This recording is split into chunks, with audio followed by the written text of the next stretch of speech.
যাত্রীবাহী speed boat দেখতে পাচ্ছেন ওই ভিডিও হবে চালু করছি শক্তিশালী যাত্রীবাহী স্পিড বোট দেখতে পাচ্ছেন দুটি 75 হর্স পাওয়ারের ইয়ামাহা ব্র্যান্ডের, যেটার আরপিএম হচ্ছে 5 থেকে 6000 আরপিএম হবে আনুমানিক। মানে প্রতি মিনিটে এই যে প্রপেলার দেখতে পাচ্ছেন, একটু দেখে এখানে আসেন, এই যে প্রপেলার দেখতে পাচ্ছেন এই প্রতি মিনিটে 5 থেকে 6000 বার ঘুরে। তার মানে এই স্পিড বোটে দুটি ইঞ্জিন ব্যবহার করার কারণ হচ্ছে দ্রুত গতিতে চলা এবং আপনার যদি ভারী মালামাল বহন করে বা অনেক লোক বহন করে থাকে, অনেক যাত্রী বহন করে থাকে, তাদের দ্রুত গতিতে চলাচল করতে পারে।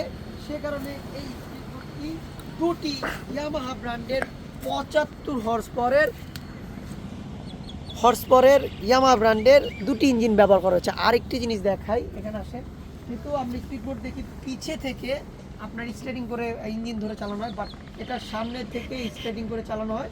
আর এই যে থ্রটল দেখতে পাচ্ছেন, এটার মাধ্যমে হচ্ছে ইঞ্জিনের গিয়ার কমানো এবং বাড়ানো, স্পিড বাড়ানো এবং কমানো হয়। আর এই স্পিড বোটটি বেশ বড়, যেটা হচ্ছে নলছিড়া ঘাট থেকে আপনার নোয়াখালী হাতিয়া নলছিড়া ঘাট থেকে চেয়ারম্যান ঘাট চলাচল করে। বর্তমান উপকূলীয় অঞ্চলে সিগন্যাল চলার কারণে হচ্ছে বর্তমানে স্পিড বোট চলাচল একেবারে বন্ধ বর্তমানে।